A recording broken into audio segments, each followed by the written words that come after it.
Well, this is an antique, I guess it qualifies as antique, Craftsman table saw. There's the blade. It has its own integral, its own integral planer, two-blade planer. And so it's interesting how it's adjusted. So yes, I have it unplugged right now. So in that hole right there, if you can see it, kind of, sort of, let me zoom in. So there's a pair of Allen head screws. Okay, and then here comes the blade. Now there's another piece of steel that sits in there that contacts the Allen. See, there's the blade. This piece right here contacts the Allen heads, but it puts clamping pressure on the blade when the blade is in place. And these two screws right there, they screw in and out, and they control the elevation of the blade. Now this blade has seen better days, and I know there's a shop that deals in table saws and all kinds of woodworking equipment, and I've done business with them before. I forget the name offhand, but this blade needs a little sharpening. I'm going to see what I can do with it by using just this stone right here, and we'll see how it goes. Well, this stone's been bouncing around the toolbox for a while, and it had some grease build up on it and some high spots on both sides.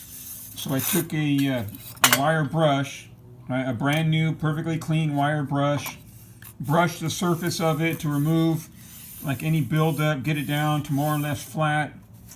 So next, I'm going to take this blade and just rub it on there, back and forth, go around in circles, hold pressure, try and get this side flat.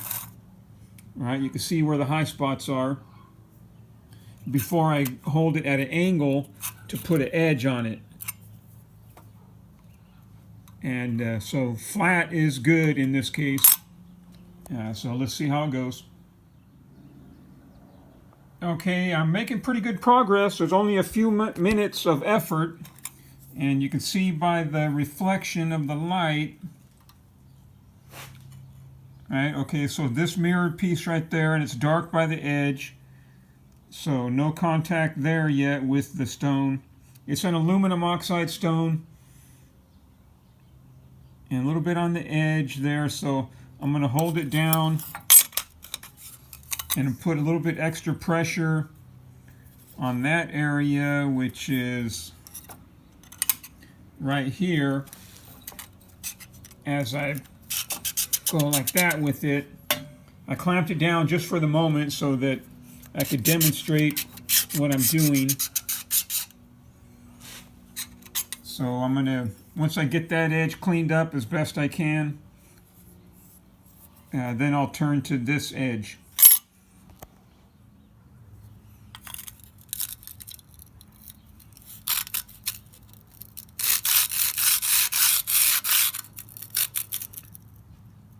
Now I was using two hands to hold the blade steady, but for this demonstration I'm just only using one because I got to hold the camera with the other.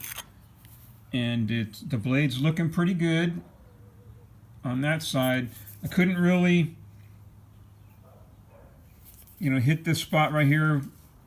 I would have been sanding forever, so all I did was touch up that side just right on the edge, like that, just to remove any what you call that that's hanging over the edge, just to keep it nice and sharp. Keep the stone clean. It helps the sharpening process. Okay, I'm almost done sharpening. All right, when you're setting up a planer, you want some surfaces to be parallel, and you want the cutting edge of the blades to be the same height as the second half of the table, and you want the first half of the table to be lower but parallel. Yeah, I don't know about that yet, but so let's see how I did. We zoom in. Let's see if it lifts, if the blade lifts the square off the table or not.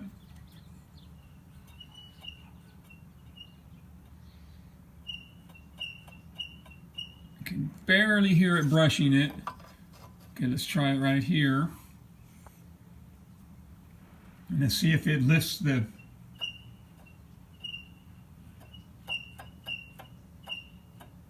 It's barely touching it. Now let's check the other blade. It has two blades.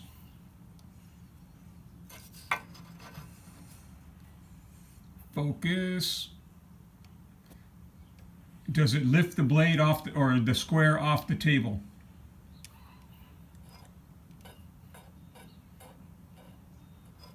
Yep, if you watch it right there. Yeah, so that blade's too high on that side. We'll see how it is on this side.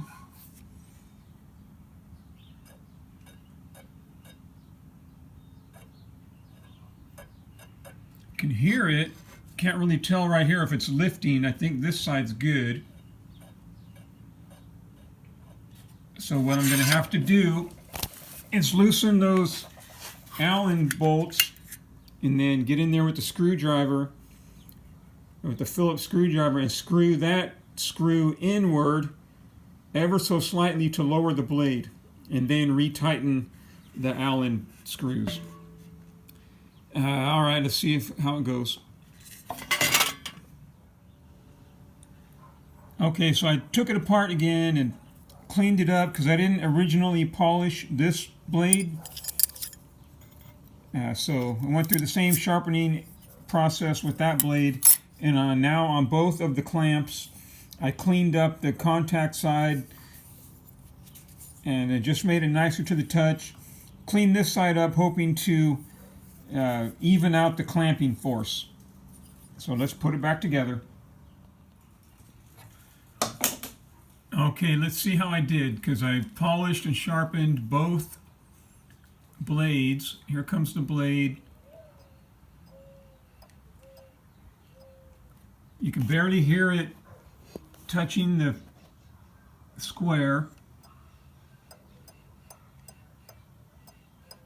Okay, let's see how it looks over here.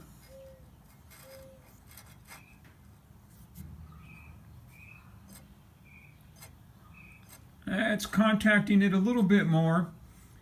How high is it raising the square off the table? Imperceptibly, I would say.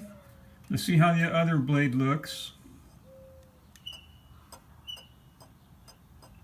You can hear it, and these blades are sharp. They are really sharp.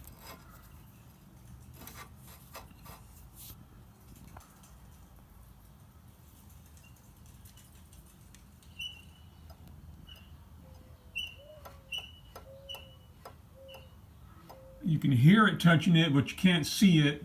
So I'm going to call that close enough for rock and roll, especially when dealing with a antique Craftsman table saw.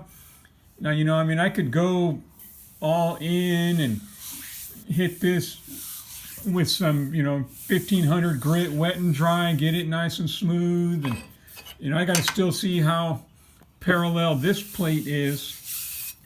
But I'm going to call that good right now. Everything's all tightened down. This is going to help me a lot. The time spent setting this up is time well spent, because I got all these pieces right here. And if I can square these up, plane them, get a nice flat edge, it'll really help the project. So for the verse of the day, we're going to go to the book of Romans, chapter 8, verses 24 and 25. Romans 8:24. For we are saved by hope, but hope that is seen is not hope. For what a man seeth, why doth he yet hope for? But if we hope for that we see not, then do we with patience wait for it. All right, my friends, you have a good day.